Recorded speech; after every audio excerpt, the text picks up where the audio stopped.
Нәзіктіктің күші. 10 жастамын. Анамен тойға шығып, көмектесе бастаған кезім болатын. Неге еңбекке ерте жастан араластым деп ойласаңыздар, анамның еңбекке ерте араластыруы бір жақсы тәрбиенің бір бөлігі деп ойлаймын. Көбісі ойлайтындай, бір керемет ақшасы бар жерден шықты. Сразу бәрі бола қалды деп ойлайтын боласыздар. Бірақ олай болған жоқ. Олай ойласаңыздар, қателесесіздер. Біз деген тойларға шығып, өнер көрсетіп, адал еңбекпен ақша тауып бастадық. Қателеспесем, Инстаграмды 13 жастан бастап қолға ала бастадым. Ол кезде қолымда iPhone 5. Соған неше түрлі суреттер түсіріп, видеолар жасап, прям күшті желанием болған. Сондықтан да сіздерде де прям возможность болмаса, жақсы телефонға дегендей, ол ештен кетпейді. Желание болса болды. Мен даже ойлаймын, қазіргі Мериге қараған кезде, сол кездегі Мери прям кәдімгідей жұмыс жасайтын. 5-ші айфонмен жүрсе де. Даже сол 5-ші айфонмен мен 200 000 подписчикке жеткен болатым. Сондықтан да бастағы стереотиптерді алып тастап, қаласаңыздар, барлығын жасауға болады. Менің алғашқы бартерім. Мен үшін ол бартер өте ыстық. Ойлағанымдай бартерге жұмыс жасау оңай емес екен. Есімде бартерге жұмыс жасайсыздар ма деп 20 шақты магазинге ұсыныс тастаған едім. Ол кезде оқырмандарым да көп емес. Маған сол кезде прям косметика керек көп тұртты, мен сол кезде өзім ұсыныс жасаған болатынмын. Еш алған жоқпын. Мен де жарнама жасап көрейінші. Бірақ бартердің не екенін сол кезде түсіндім. Бартер деген екенін түсінбей жатсаңыздар, ол деген мен реклама жасаймын, ал сол рекламаға маған товар береді. Сол 20 ұсыныстың ішінен тек бір ғана дүкен маған жауап жазған болатын. Шағын косметика дүкен еді. Сәлем, алғашқы жарнама. Ол кезде сол жарнамалардан артты үлкен табысқа алып келетін кім білген. Бастапқыда Инстаграмды жүргізуіме анам қарсы болған болатын. Инстаграмда атақ обырымен қатар, сында қатар жүретін білесіздер. Орынсыз пікір айтатындар, жекеге өтіп кететіндер инстада өте көп. Біз көтере алғанымызбен анамның жүрегіне ауыр тиді. Тіпті негативке толы комментаторларды өзім оқымасам да, анам ылғи оқып жүретін еді. Сен жаман сөздерге естуге лайық емессің деп, біз үшін жүрегі ауыратын. Алайда Аружан екеуміз барлығын түсіндіріп, көндірдік. Негізі оңай болмады. Осы жерде ерекше айтқым келетіні, егерде жақындарың сізге қарсы болып жатса, бірден көңілге алудың қажеті жоқ. Байыппен, ісіңізбен көрсетіп, Инстаграмның жақсы жақтарының барын түсіндіріп дәлелдеңіз. Сені қолдамаса да, мақсатына жетіп, барлығын дәлелдеуді әдетке айналдыр. Берілме. Негізінен өмір болған соң, сынақтармен қуаныш қатар жүретін білесіздер. Өмір үнемі бір ағытта жүрмейтінін түсінуіміз керек. Сіздер мүлдем естімеген, менің жүрегімді ауыртқан, өмірде маған және отбасыма өте ауыр деген бір жағдай болған. Тыңдашы.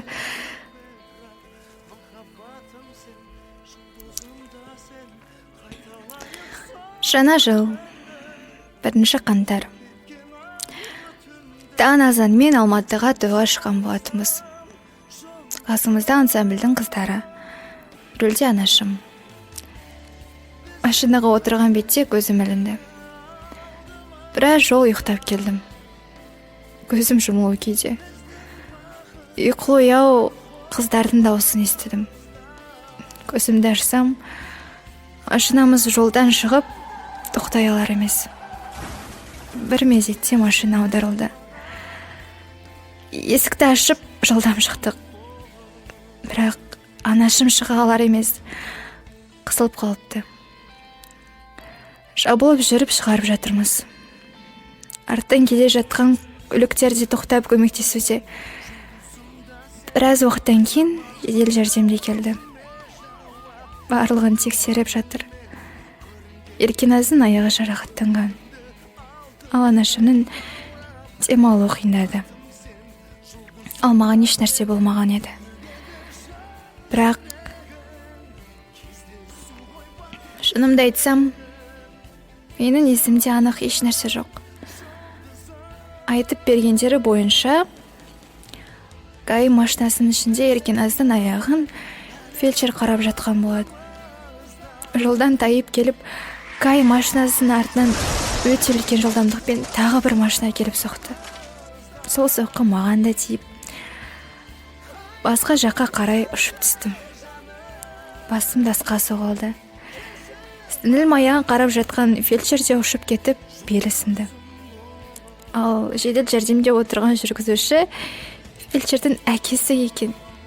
Оны дереу скорый алып кетіп, бізді тастап кетті. Түсінемін, ондай жағдайда паника болады. Және әркімнің баласы өзіне ғой. Бәрі шок болып қалған. Менің үсті басым қан. Көзімнен бәрін көріп тұрғанмен еш нәрсе түсіне де, сезіне де алмадым. Тіпті машиналарда тоқтамауда. Жарты сағаттан кейін ғана бір жақсы кісілер тоқтап, жақын жердегі ауылда ауруханаға жатқызып кетті. Есімді жоғалтып ала жаздадым. 3 күн ешкімді тани алмайтын жағдайға болғанма, біріңіз сенсеңіздер, біріңіз сенбейсіздер. Сотрясение головы алдым. Тіпті қазір де жаңбыр мен қар жауғанда да өзімнің әсерім беріп жатады. Ауырады. Ал жол апатына ұшыраған машинаны біз сатылымға қойған едік. Көлік апатына дейін. Сол ақшамен бір үлкен қарызымызды жаппақшы едік. Бәрі Алланың қалауымен деген осы екен.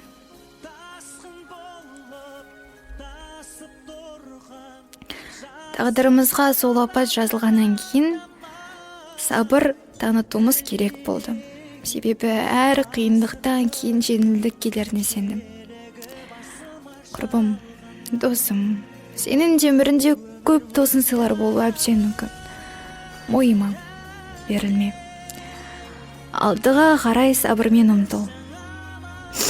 Біл, қазіргі үлкен бақытқа қол жеткізген адамның өткені үлкен қиындықтарға толы болған. Еш нәрсе оңай берілмейді. Тек маңдай тер еңбекпен, сабырлықпен келеді. Мен саған сенемін.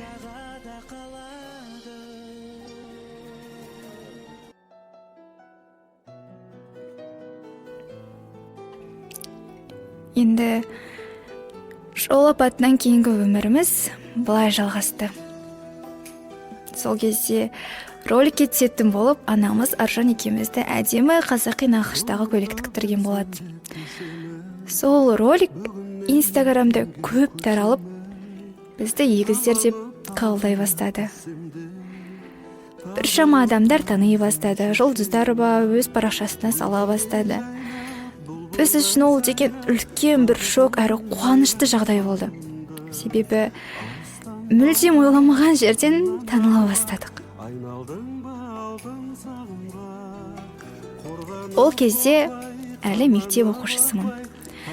Сабақтан келсем, Аружан бізге Рай мен Артурдың клипіне түсуге өтініш келді дейді.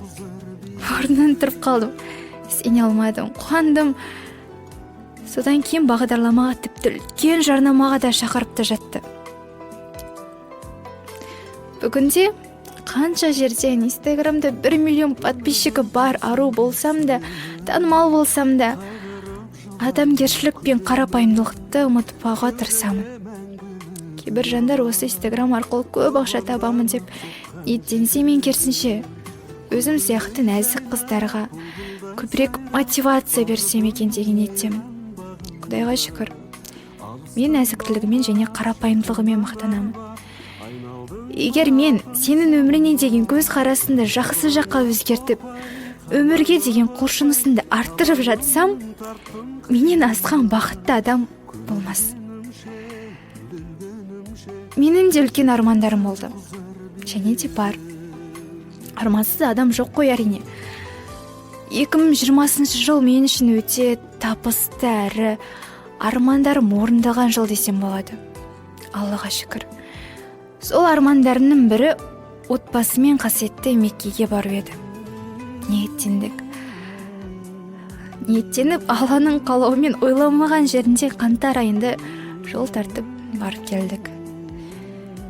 YouTube желісінде өзімнің каналымды ашсам дегенде үлкен ниет болған. Инстаграмнан да бұрын. Ал қазір де YouTube каналымда 60 мыңдай оқырманым бар. Негізінен де көбісі блог түсіру үшін арнайы камера болу керек, бір ноутбук болу керек деп қате ойлап жатады. Жоқ, оның қажеті шамалы. Қолымдағы кез келген телефонмен контент түсіре аласың досым. Өзің өміріңді өзің қиындатпа. Ата-ана, балам жақсы киінсін, жақсы орында оқысын, қатарынан еш қалмасын деп күні-түні еңбектенеді. Ал қартайған шағында ол кісілерді біз еркелетуіміз міндет. Ата-анам еш қиналмай, күліп, шаттанып, еш қысылмайтындай өмірді оларға қамтамасыз ету де мақсатым еді. Шүкір. Нық әрі жай қадаммен ол мақсатыма да қол жеткізіп келемін. Өздеріңіз көргендей, жақында ғана әкешіме Toyota 70 автокөлігін сыйладым. Бұл да менің орындалған арманымның бірі. Негізінен таңертең тұрғанда ойыма келетін бір ақсат. Қазір мен тұрып жұмыс жасамасам, сол қартайған ата-анама жақсы өмірді кім сыйлайды? Қыз болсам да білмеймін, солай ойлаймын. Сіздер де ата-аналарыңызға, сіздер үшін еңбектеген ата-аналарыңызға жақсы өмір сыйлауға міндеттісіздер. Өзіңе сен, арманына ұмтыл. Жақындарыңды қуантуды еш ұмытушы болма.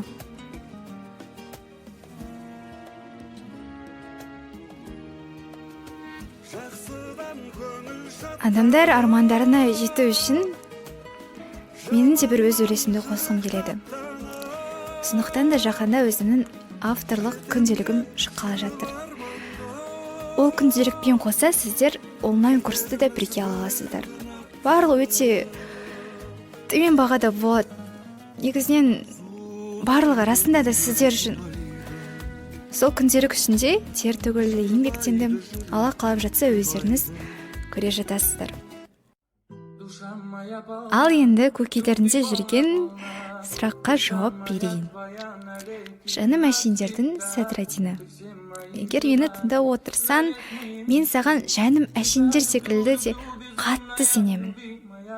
Құрметті оқырмандарым, және де Садыр Мерей деген ашылған группалардың авторы. Біз Садырмен жай ғана доспыз. Садырдың өнерін құрметтеймін. Садрадиннің әлі Қазақстанның атын әлемге танымал ететініне сенемін. Мен сені әрдайым қолдауға дайынмын. Хит әндерің көп болсын досым. Садыр, менің аудио кітапшамды алды деген сенімдемін. Себебі мен де оның кітапшасын тыңдаған болатынмын. Мен Абилова Мерей, жасым 18-те.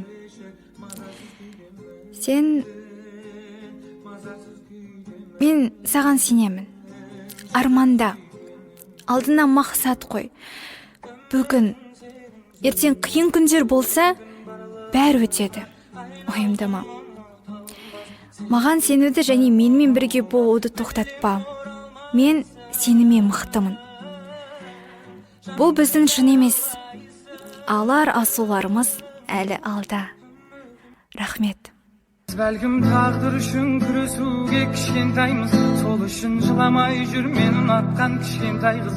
Өмірде мұңайған мен сағынбаудың жолы жалғыз, кім білсін тағдыр жасап біздер қайда жолығармыз. Біз бәлкім тағдыр үшін күресуге кішкентаймыз, сол үшін жыламай жүр мен ұнатқан кішкентай қыз. Өмірде мұңайған мен сағынбаудың жолы жалғыз, кім білсін тағдыр жасап біздер қайда жолығармыз.